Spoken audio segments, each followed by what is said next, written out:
നമ്മുടെയൊക്കെ ജീവിതത്തിൽ ഒരുപാട് ദുഃഖങ്ങൾ നാം കൊണ്ടു നടക്കുന്നു. അത് മനുഷ്യ സഹജമാണ്. ഏതെങ്കിലുമൊക്കെ ദുഃഖങ്ങൾ നമ്മുടെ മനസ്സിനെ വല്ലാതെ മഥിക്കുന്നതായിട്ടുണ്ടാകാം. ഒരു പക്ഷേ നമ്മുടെ സ്വകാര്യ ദുഃഖങ്ങളായിരിക്കാം, അല്ലാത്ത പക്ഷം നമ്മുടെ കുടുംബം അനുഭവിക്കുന്ന ഏതെങ്കിലും കാര്യങ്ങൾ ഓർത്തുള്ളതായ ദുഃഖമായിരിക്കാം. അതുമല്ലെങ്കിൽ മറ്റുള്ളവരുടെ ദുഃഖം നമ്മുടെ മനസ്സിനെ ഏൽപ്പിക്കുന്നതായ വ്യഥയായിരിക്കാം. എന്തൊക്കെ ആയിരുന്നാലും പല ദുഃഖങ്ങൾ നമ്മുടെ മനസ്സിൽ ഇങ്ങനെ നാം കൊണ്ടു നടക്കാറുണ്ട്. ഇത് മനുഷ്യ സഹജമാണ്. ഈ ദുഃഖങ്ങൾ ഓരോന്നും നമ്മെ ചില സമയങ്ങളിൽ വല്ലാതെ മഥിക്കാറുണ്ട്. ഈ ദുഃഖങ്ങൾ നമ്മുടെ മനസ്സിൻ്റെ സ്വസ്ഥത കെടുത്തിക്കളയാറുണ്ട്. പലപ്പോഴും നമ്മുടെ സന്തോഷം ഇല്ലാതെയാക്കാറുണ്ട്. ഈ ദുഃഖങ്ങൾ ഓർത്തുകൊണ്ട് നാം പലപ്പോഴും വ്യസനിക്കാറുണ്ട്. അങ്ങനെ നമ്മുടെ സന്തോഷത്തെ എല്ലാം തകർത്ത് കളയുന്ന, നമ്മുടെ ഹൃദയത്തിൻ്റെ എല്ലാവിധ ഭാവങ്ങളെയും പിടിച്ചമർത്തുന്നതായ പല ദുഃഖങ്ങളും നമ്മുടെ ജീവിതത്തിൽ നാം കൊണ്ടു നടക്കുന്നു. ഒന്ന് പിന്തിരിഞ്ഞ് നോക്കുമ്പോൾ ഇങ്ങനെയുള്ള ഒരുപാട് അനുഭവങ്ങൾ നാം അനുഭവിച്ചിട്ടുണ്ട് എന്നുള്ളത് നിസ്സംശയം നമുക്ക് പറയുവാൻ സാധിക്കും. ജീവിതം എന്ന് പറയുന്നത് തന്നെ ദുഃഖങ്ങളും ചേർന്നതാണ് എന്നത് വാസ്തവത്തിൽ നാം മറന്നുകൂടാത്ത ഒരു വസ്തുതയാണ്.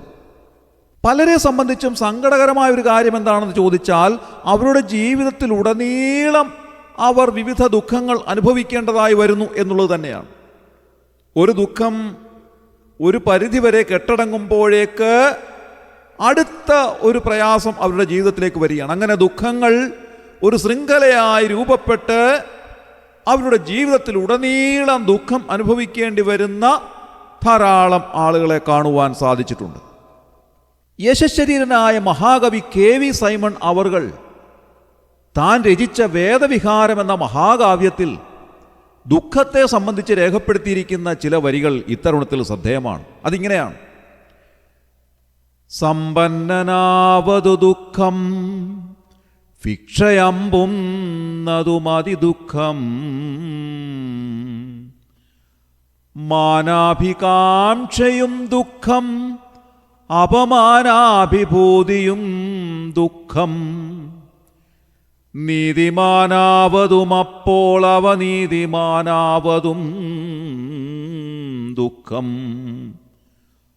മൂഢതയെന്ന പോൽ വിദ്യാധനം നേടുവതും അതിദുഃഖം. താൻ പറയുകയാണ്, സമ്പന്നനാവുന്നത് ഒരു പരിധിവരെ ദുഃഖമാണ്. ഭിക്ഷയെടുക്കാൻ പോകുന്നത് അതിദുഃഖകരമായ കാര്യമാണ്. വലിയ മാന്യത ആഗ്രഹിക്കുന്നതും ദുഃഖകരമാണ്. അതേപോലെ തന്നെ അപമാനത്തിനിരയാകുന്നതും ഏറ്റവും വലിയ ദുഃഖകരമായ കാര്യമാണ്. താൻ വീണ്ടും പറയുകയാണ്, നീതിമാനാവുന്ന സമയത്ത് തന്നെ കുറ്റാരോപിതനാകുന്നത് ഏറ്റവും വലിയ ദുഃഖമാണ്. അതേപോലെ തന്നെ ഒരു മൂഢനെ പോലെ വിദ്യാധനം കൂടുതലായി നേടുവാൻ ശ്രമിക്കുന്നതും അതിദുഃഖം തന്നെ. നമുക്ക് ജീവിതത്തിൻ്റെ ഏതെങ്കിലുമൊക്കെ അവസരങ്ങളിൽ നാം ഈ ദുഃഖത്തിലൂടെയൊക്കെ കടന്നു പോകേണ്ടതായിട്ട് വരികയാണ്. ഏതെങ്കിലുമൊക്കെ സമയങ്ങളിൽ നാം ദുഃഖം അനുഭവിക്കേണ്ടതായി വരുന്നു. ഈ ദിവസങ്ങളിൽ നമ്മുടെ കേരളത്തിൻ്റെ വിവിധ ഭാഗങ്ങളിൽ നിന്ന് കേൾക്കുന്നതായ അതിദാരുണമായ ചില സംഭവങ്ങൾ നമ്മുടെ ഹൃദയത്തിൽ വല്ലാത്ത ദുഃഖത്തിൻ്റെ മുറിവുണ്ടാക്കുന്നതായ സംഭവങ്ങളാണ്. അത് മനസ്സിൽ നിന്ന് വിട്ടുപോകാത്ത ഒരുപാട് ദാരുണമായ സംഭവങ്ങൾ ഈ ദിവസങ്ങളിൽ നാം കാണുകയാണ്. അവയിൽ ചിലതെങ്കിലും നമ്മുടെ മനസ്സിൽ നിന്ന് ഒരിക്കലും മാറിപ്പോകാത്ത, മറക്കാനാവാത്ത ഒരു കറുത്ത പൊട്ട് സമ്മാനിക്കുന്ന ഒരുപാട് പ്രയാസകരമായ, ദുഃഖകരമായ സംഭവങ്ങളായി മാറിയിട്ടുണ്ട് എന്നുള്ളത് ഞാൻ ഇത്തരുണത്തിൽ ഓർമ്മിക്കുകയാണ്. പ്രിയമുള്ളവരെ, ദുഃഖം മനസ്സിനെ വല്ലാതെ മഥിക്കുന്നതാണ്. ഇന്ന് രാവിലെ നാം ഈ വിഷയത്തെപ്പറ്റി ചിന്തിക്കുമ്പോൾ ഒരുപക്ഷെങ്കിൽ ഇത് ശ്രവിക്കുന്ന പ്രിയമുള്ളവരിൽ പലരും അവരുടെ ജീവിതത്തിലെ പല ദുഃഖകരമായ അനുഭവങ്ങളിലൂടെയും നിങ്ങളുടെ മനസ്സ് കടന്നു പോകുന്നുണ്ടാകാം എന്ന് ഞാൻ വിചാരിക്കുകയാണ്. ഒരിക്കലും മായാത്ത ചില ഓർമ്മകൾ നിങ്ങളുടെ മനസ്സിനെ വല്ലാതെ പ്രയാസപ്പെടുത്തുന്ന ദുഃഖകരമായ ചില ഓർമ്മകൾ ഒരു പക്ഷെങ്കിൽ നിങ്ങളുടെ മനസ്സിനെ വല്ലാതെ പിടിമുറുക്കുന്നുണ്ടായിരിക്കാം എന്ന് ഞാൻ വിചാരിക്കുന്നു. 42-ാം സങ്കീർത്തനത്തിൽ കോരഹപുത്രന്മാർ അറിയാതെ ദൈവത്തോട് ചോദിച്ചു പോയതായ ഒരു കാര്യം ഇത് തന്നെയായിരുന്നു. കർത്താവേ, ഞാൻ ദുഃഖിച്ച് നടക്കേണ്ടി വന്നത് എന്ത്? ഞാൻ ഇത്രമാത്രം ദുഃഖത്തോടെ നടക്കേണ്ടി വന്നത് എന്തുകൊണ്ടാണ്? അറിയാതെ ദൈവത്തോട് ചോദിച്ചു പോകുന്ന ചില സന്ദർഭങ്ങൾ ജീവിതത്തിൽ ഉണ്ടാകാം. എൻ്റെ പ്രിയമുള്ളവരെ, ഈ ദുഃഖത്തിൽ ആശ്വാസം ലഭിക്കുവാനുള്ള ഏക വഴി എന്ന് പറയുന്നത് 42-ാം സങ്കീർത്തനത്തിൻ്റെ 11-ാം വാക്യത്തിൽ കോരഹപുത്രന്മാർ പറയുന്നതായ ഒരു കാര്യം ഇങ്ങനെയാണ്: എൻ്റെ ആത്മാവേ, നീ വിഷാദിച്ച് ഉള്ളിൽ ഞരങ്ങുന്നത് എന്ത്? ദൈവത്തിൽ പ്രത്യാശ വയ്ക്കുക, അവൻ എൻ്റെ മുഖപ്രകാശക രക്ഷയും എൻ്റെ ദൈവവുമാകുന്നു എന്നിങ്ങനെ ഞാൻ ഇനിയും അവനെ സ്തുതിക്കും. ദൈവത്തിൽ പ്രത്യാശ വയ്ക്കുക എന്നുള്ളത് മാത്രമാണ് ജീവിതത്തിലെ ദുഃഖങ്ങളിൽ നിന്ന് രക്ഷ പ്രാപിക്കുവാനുള്ള ഏക പോംവഴി എന്ന് പറയുന്നത്. താങ്കളുടെ ജീവിതത്തെ ബാധിച്ചിരിക്കുന്ന ദുഃഖം ഏത് തന്നെ ആയിരുന്നാലും അതിന് കൃത്യമായ മറുപടി, കൃത്യമായ ഉത്തരം ദൈവവചനം നൽകുന്നുണ്ട്. ഒരു പക്ഷെങ്കിൽ നിങ്ങൾക്ക് നേരിട്ടതായ നഷ്ടങ്ങളായിരിക്കാം, നിങ്ങൾക്ക് അന്യം നിന്ന് പോയ സൗഭാഗ്യങ്ങളായിരിക്കാം, നിങ്ങളുടെ പ്രിയമുള്ളവരുടെ വേർപാടായിരിക്കാം.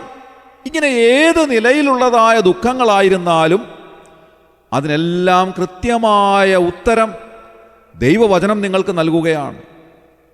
ഒരു ഉദാഹരണം ഞാൻ ചൂണ്ടിക്കാണിക്കാം.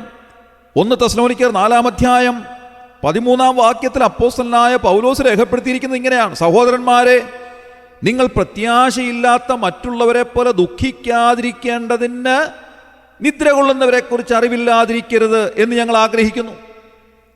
അപ്പോസ്തലനായ പൗലോസ് പറയുകയാണ്, നമ്മുടെ ജീവിതത്തിൽ ഉണ്ടാകാവുന്ന ഏറ്റവും വലിയ ദുഃഖമെന്ന് പറയുന്നത് നമ്മളുടെ പ്രിയമുള്ളവരുടെ വേർപാടാണ്. അങ്ങനെ കർത്താവായ യേശുക്രിസ്തുവിൽ നിദ്ര കൊണ്ടവരെ സംബന്ധിച്ച് നാം അറിവുള്ളവരായിരിക്കണം. കർത്താവായ യേശുക്രിസ്തുവിൻ്റെ മടങ്ങിവരവെങ്കിൽ നാം വീണ്ടും അവരെ കാണും എന്നുള്ളത് ദൈവവചനം നമ്മെ അറിയിക്കുന്ന ഏറ്റവും പ്രധാനപ്പെട്ട വസ്തുതയാണ്. കർത്താവായ യേശുക്രിസ്തു മരിച്ചു അടക്കപ്പെട്ട് 3-ാം നാൾ ഉയർത്തെഴുന്നേറ്റത് കൊണ്ട് ക്രിസ്തുവിൽ നിദ്ര കൊണ്ടവരും ഉയർത്തെഴുന്നേറ്റ് വരുന്നൊരു സമയമുണ്ട്. കർത്താവ് താൻ ഗംഭീരനാദത്തോടും പ്രധാന ദൂതന്റെ ശബ്ദത്തോടും ദൈവത്തിൻ്റെ കാഹളത്തോടും കൂടെ സ്വർഗത്തിൽ നിന്ന് ഇറങ്ങി വരികയും ക്രിസ്തുവിൽ മരിച്ചവർ മുൻപേ ഉയർത്തെഴുന്നേൽക്കുകയും ചെയ്യും എന്ന് ദൈവവചനം അസന്നിഗ്ധമായി പ്രഖ്യാപനം ചെയ്യുകയാണ്. പ്രിയമുള്ളവരെ, ഇതാണ് നമ്മെ ആശ്വസിപ്പിക്കുന്ന, പ്രത്യാശിക്കുമാറാക്കുന്ന ദൈവവചനം. നമ്മുടെ ദുഃഖത്തെ ഇല്ലാതെയാക്കുന്ന ദൈവവചനം ഇത് തന്നെയാണ്. ഈ ലോകത്തിലെ മറ്റേതൊരു തത്വസംഹിതയ്ക്കാണ് ഇത്രമാത്രം ആശ്വാസം നൽകുവാൻ സാധിക്കുക? ആർക്കാണ് ഇങ്ങനെ നമ്മുടെ പ്രത്യാശ ഉണർത്തുവാനും നമ്മുടെ ദുഃഖത്തെ ഇല്ലാതെയാക്കുവാനും സാധിക്കുക? ദൈവവചനത്തിനല്ലാതെ മറ്റൊന്നിനും സാധിക്കുകയില്ല എന്നുള്ളത് അടിവരയിട്ട് പറയുവാൻ ഞാൻ ആഗ്രഹിക്കുന്നു. അതുകൊണ്ട് ഇന്ന് രാവിലെ ഏതെങ്കിലും നിലയിൽ ദുഃഖമനുഭവിക്കുന്നവരായിട്ടുള്ള ആരെങ്കിലും ഈ വാക്കുകൾ ശ്രദ്ധിക്കുന്നുവെങ്കിൽ ദൈവവചനത്തിൻ്റെ അടിസ്ഥാനത്തിൽ ഞാൻ ഓർപ്പിക്കട്ടെ, കർത്താവായ യേശുക്രിസ്തുവിൻ്റെ അരികിലേക്ക് വരുന്നവർക്ക് സമാധാനം ലഭിക്കുന്നു, അവരുടെ ദുഃഖത്തിൽ നിന്ന് ആശ്വാസം ലഭിക്കുന്നു.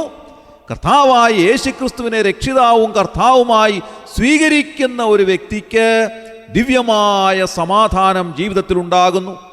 അവരുടെ ദുഃഖത്തിൻ്റെ മധ്യത്തിലും അവർക്ക് ആശ്വസിക്കുവാനും പ്രത്യാശിക്കുവാനും സാധിക്കുന്നു. തൃശ്ശൂർ സ്വദേശിയായ ടി ജോർജ് അവർകൾ എഴുതിയതായ ഒരു ഗാനമാണല്ലോ യേശു സന്നിധി മമ ഭാഗ്യം എന്നുള്ളത്.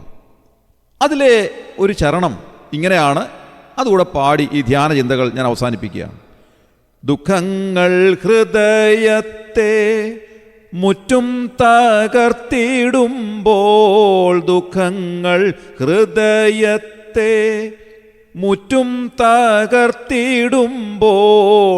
ഒക്കെയും സഹിച്ചിടാൻ ശക്തി നൽകുന്ന, ഒക്കെയും സഹിച്ചിടാൻ ശക്തി നൽകുന്ന യേശു സന്നിധി മമ ഭാഗ്യം. നമ്മുടെ കണ്ണുകളെ അടയ്ക്കാം, പ്രാർത്ഥിക്കാം. ക്രിസ്തുയേശുവിലൂടെ അതിവാത്സല്യമായി ഞങ്ങളെ സ്നേഹിക്കുന്ന സ്വർഗീയ പിതാവാം നല്ല ദൈവമേ, ഈ പ്രഭാതത്തിനായി ഞങ്ങൾ നന്ദിയോടെ സ്തോത്രം ചെയ്യുന്നു. കർത്താവെ, ഞങ്ങൾ ചിന്തിച്ചതുപോലെ ഞങ്ങളുടെ ജീവിതത്തിൽ പലപ്പോഴും പല വിധത്തിലുള്ള ദുഃഖങ്ങൾ ഞങ്ങളെ വല്ലാതെ മഥിക്കുന്നതായ അവസരങ്ങൾ ഉണ്ടായിട്ടുണ്ടല്ലോ. പല ദുഃഖങ്ങളുടെയും മുൻപാകെ ഞങ്ങൾ തകർന്നു പോകുന്ന സമയങ്ങൾ ഉണ്ടായിട്ടുണ്ട് കർത്താവേ. എന്നാൽ ഞങ്ങളുടെ ദുഃഖത്തിൻ്റെ മധ്യത്തിൽ ഞങ്ങളെ ആശ്വസിപ്പിക്കുന്ന ഒരു കരം ഞങ്ങൾക്കുള്ളതിനായി ഞങ്ങൾ നന്ദിയോടെ സ്തോത്രം ചെയ്യുന്നു. ഞങ്ങൾ വായിക്കുന്നത് പോലെ മനുഷ്യനിൽ ആശ്രയിക്കുന്നതിനേക്കാൾ യഹോവയിൽ ആശ്രയിക്കുന്നത് നല്ലത്, പ്രഭുക്കന്മാരിൽ ആശ്രയിക്കുന്നതിനേക്കാൾ യഹോവയിൽ ആശ്രയിക്കുന്നത് നല്ലത് എന്ന് ഞങ്ങളെ ബോധ്യപ്പെടുത്തി സഹായിക്കണമേ എന്ന് പ്രാർത്ഥിക്കുന്നു. കർത്താവ്, ജീവിതത്തിലെ പല കാരണങ്ങൾ കൊണ്ട് ദുഃഖം അനുഭവിക്കുന്നവരെ ഇന്ന് രാവിലെ ഞങ്ങൾ അവിടുത്തെ കരങ്ങളിലേക്ക് സമർപ്പിക്കുകയാണ്. അവരുടെ ദുഃഖത്തിൻ്റെ കാഠിന്യത എത്രമാത്രം ഉണ്ടെന്നുള്ളത് ഞങ്ങൾ അറിയുന്നില്ല എങ്കിലും കർത്താവെ, ഇന്ന് രാവിലെ അവിടുന്ന് അതെല്ലാം അറിയുന്നതിനായി ഞങ്ങൾ നന്ദിയോടെ സ്തോത്രം ചെയ്യുന്നു. അവിടുത്തെ ആശ്വസിപ്പിക്കുന്ന കരം അവരുടെ മേൽ വെച്ച് അവർക്ക് ധൈര്യവും ആശ്വാസവും പ്രത്യാശയും നൽകിയവരെ സഹായിക്കണമേ എന്ന് പ്രാർത്ഥിക്കുന്നു. കർത്താവെ, അവിടുത്തെ രക്ഷയെ കണ്ടെത്തിയിട്ടില്ലാത്ത ആരെങ്കിലും ഈ വാക്കുകളെ ശ്രദ്ധിച്ചുവെങ്കിൽ അവരുടെ ഹൃദയത്തിൽ അവിടുത്തെ ആത്മാവ് പ്രവർത്തിച്ച് യേശു ക്രിസ്തുവിലൂടെയുള്ള രക്ഷവിശ്വാസത്താൽ പ്രാപിക്കുവാൻ അവരെ ഇടയാക്കണമേ എന്ന് പ്രാർത്ഥിക്കുന്നു. അവിടുന്ന് എല്ലാവരെയും അനുഗ്രഹിക്കുന്നതിനായി ഞങ്ങൾ നന്ദി പറയുന്നു. ഞങ്ങളുടെ പ്രാർത്ഥന കേട്ടതിനായി സ്തോത്രം. ഞങ്ങളുടെ കർത്താവിൻ്റെ രക്ഷിതാവുമായ യേശു ക്രിസ്തുവിൻ്റെ ധന്യമായ നാമത്തിൽ തന്നെ ആമേൻ.